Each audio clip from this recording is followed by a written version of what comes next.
Көптөр Улуттук банктын эл аралык валюта резервин мамлекеттик бюджет менен чаташтырат. Улуттук банктын түшүндүрмөсүнө караганда, эл аралык валюта резервин башкаруудан түшкөн киреше бюджеттик кирешенин бир бөлүгү гана болуп эсептелет. Мыйзам боюнча эл аралык валюта резервине Улуттук банк ээлик кылат жана аны башкарат. Улуттук банк эл аралык валюта резервин башкаруудан тапкан кирешесинин 90% гана мамлекеттик бюджетке которот.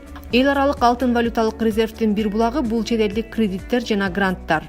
Каражаттар кандайча топтолот? Бул биздин налогтордун эсебинен жана ошондой эле бардык бюджетке болгон түшкөн каражаттардын эсебинен топтолот жана бул мамлекеттик органдардын финансылык жактан камсыздоого колдонулат. Жана ошондой бул каржы министрлиги тарабынан топтолот жана ошондой эле сарпталат. Ошол эле учурда Улуттук банктын камдары жөнүндө сөз кылсак, бул камдардын негизги топтоочусу жана ошондой эле максаты дагы башка да. Максаты эмнеде? Бул улуттук валютанын туруктуулугун сактоого колдонулушу мүмкүн жана ошондой эле финансылык стабилдүүлүктү, туруктуулукту колдоо үчүн колдонулат да. Жана ошондой топтолушу кандайча болот? Эл аралык валюта резервдери Улуттук банктын жанагы ички валюта рыногунда операциялардын негизинде, башкача айтканда сомго чет өлкө валютасын сатып алуу учурунда топтолот.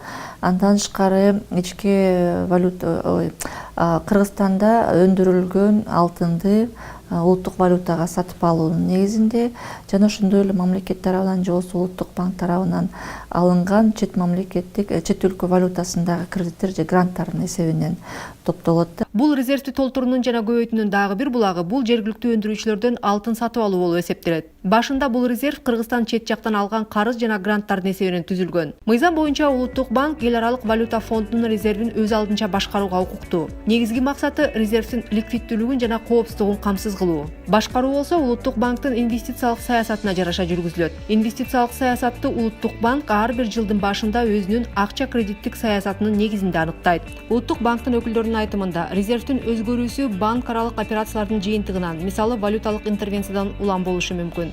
Ошондой эле бул резервге кирген чет элдик валюталардын рыноктогу баасынын өзгөрүүсүнө жана баалуу металлдардын баасына жараша дагы болот. Мындан тышкары резервдин көлөмүнө өлкөнүн тышкы карызы боюнча төлөмдөр дагы таасир этет. Ошол менен ушул жылдын ноябрь айынын ортосунда алтын валюта резервинин көлөмү 2 миллиард 118 миллион долларга жеткен. Улуттук банктын алтын валюта резервинин структурасын карасак, 2018 жылдын ноябрь айынын ортосунда резервдин 74%га жакыны чет элдик валюталар түзгөн. 20%га жакыны алтын жана калган 7% бул атайын карыз алуу укугу, же тактап айтканда бул эл аралык валюта фондунун жасалма резерви же төлөм каражаттары.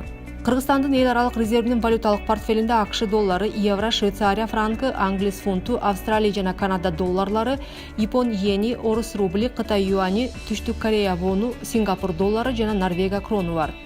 Бул резервдин 15% Улуттук банктын өзүндө, 13% дүйнө өлкөлөрүнүн борбордук банктарында жайгаштырылса, дагы 27%дан ашыгы эл аралык финансылык институттардын эсебинде сакталган. Ал эми калган 44%дан ашыгы жогорку рейтингдүү дүйнөлүк банктарга салынган. Бул баягы эл аралык валюталык резервдер кандай түрдө баягы тескөө болот, кандай принциптердин негизинде тескөө жүргүзүлөт деген суроого кайрылсак, тескөө учурунда чындыгында жана мен жогоруда айтып кеткендей, жогорку ликвиддүү инструменттерге гана инвестицияланат, жана ошондой эле киреше алынышы да мүмкүн да, бирок коммерциялык банктардан негизги айырмачылыгы Улуттук банк баягы жогорку ликвиддүүлүк, жогорку баанын негизинде эмес, негизги принциптердин негизинде бул баягы ликвиддүүлүктү сактоо жана ошондой эле коопсуздукту сактоо принциптеринин негизинде инвестицияланат.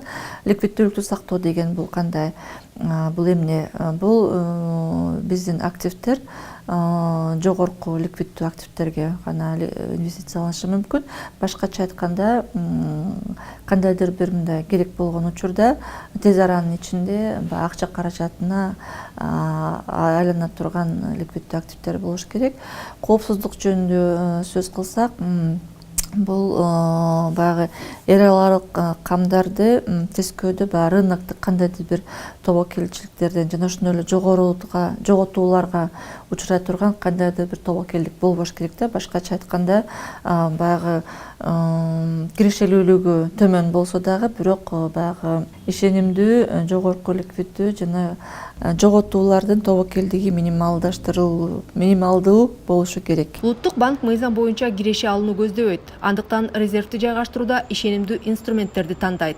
Мисалы башка өлкөлөрдүн жогорку рейтингдүү багылуу кагаздары жана башка.